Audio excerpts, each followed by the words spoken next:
105.5 The Game.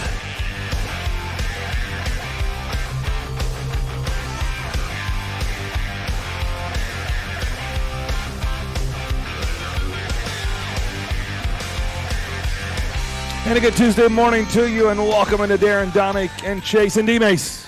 I'm going to have to work harder today, I can see right now, with D-Mace in the house and no Chase. The suit, very, very busy today. Ooh, very busy. We're here live at Patron Platinum Club. You know what that means, Predators game day.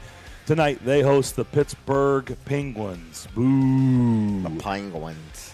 Sidney Crosby, Malkin, those guys. Boo. Tough. Yeah, it's going to be good. It's going to be a tough game for sure. Pittsburgh having another really good season. So 7 o'clock, puck drop. I'll have pregame for you at 6. Everything heard right here on these airwaves. Darren McFarland, Derek Mason with you. Willie Daunic will join us in just a bit, a little bit later. The show, he's got some meetings. He's kind of a suit, too. You know? Yeah, he's always ragging on the suit. But he is a suit too. Yeah, I agree. I when agree you average, 2 or 3 meetings a week, you're a suit. yeah, that's pretty fair. Yeah, pretty much so. Let's just start right out of the gates with, I'm sure you're chomping at the bit. I said it yesterday, like, boy, I know where we'd be talking about if Derek was here. Hey, man. I got to do my I told you so with Chase yesterday with them making the trade for Matt Olson. Remember he was like, Freddie Freeman's a lock. He'll be the first free agent signing by the Braves. It's 100%. I'm like, you sure about that? I'm not sure. The people I'm talking to, that's not the vibe. That's not the vibe I'm getting. Are you positive with that? Yeah. Oh, yes. It'll be the first signing. So I got to do that and have fun at Chase's expense, although I did feel bad for him because he was down in the dumps. I'm pretty sure he was. He was definitely down in the dumps. But now you get to do the same thing with me because I said, look, you guys can give me all this Tom Brady stuff, but he's talking about the family. He gone. You start talking about the family, he's done. What more does he need to prove? Oh, wait a minute. He said on Sunday, unfinished business. Really? Tom, you've got unfinished business in the NFL? Really?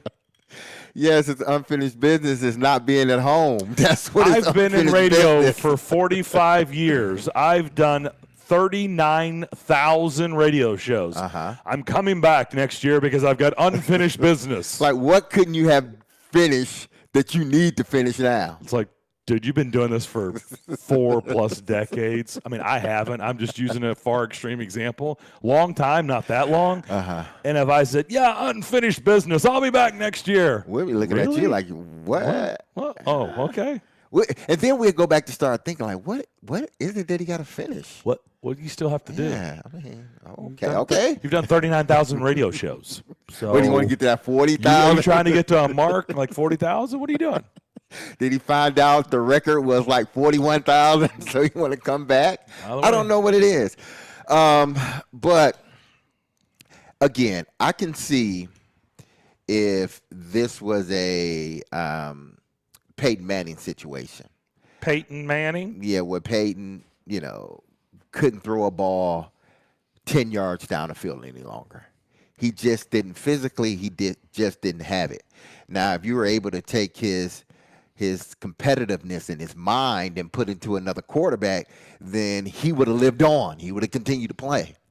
But he just couldn't. From a physical standpoint, that probably hurt him so bad that he couldn't go out there and continue to play because everything above, the chest, below the chest was working, but his shoulder wasn't, and that is what got him to be, at that point, the greatest quarterback ever, was his ability to throw the football with precision, timely, tight spiral, and get it there on time, and the guy can catch it and go.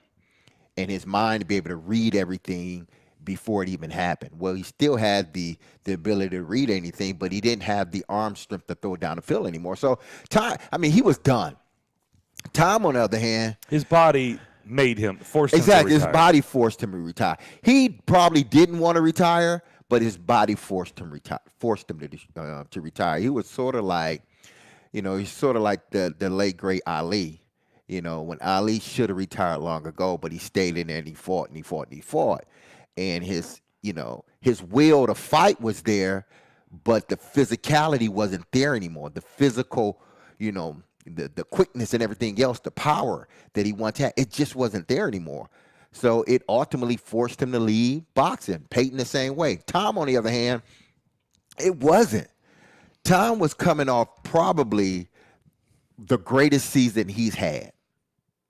He was top 3 in just basically every category a quarterback can be a You're top saying 3 in. 5,300 yards passing, Exactly. 43 touchdowns, and 12 interceptions, 102 passer rating is Exactly. pretty good. So he's top 3 in all those major categories. He's up there. He's surpassing the Young Bucks. And then he walks away from the game. Are you kidding me? Tommy, that whole, I want to spend time. Yes, all of that was true. All of that was true. He missed his family. He wanted to spend more time with his family. He had things outside of football that he can do. All that stuff was true when he retired.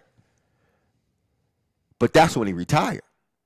Fast forward 40 days later, I guarantee you 20 days after he retired, he was like, I can't do this. I can't just sit here. A week after he retired, he probably thought, is this the right decision? Like, goodness. Guys like that. Tom's no different from any other competitor, true competitor. He's not. From this aspect. If you still can compete on a high level, or you still can compete, period,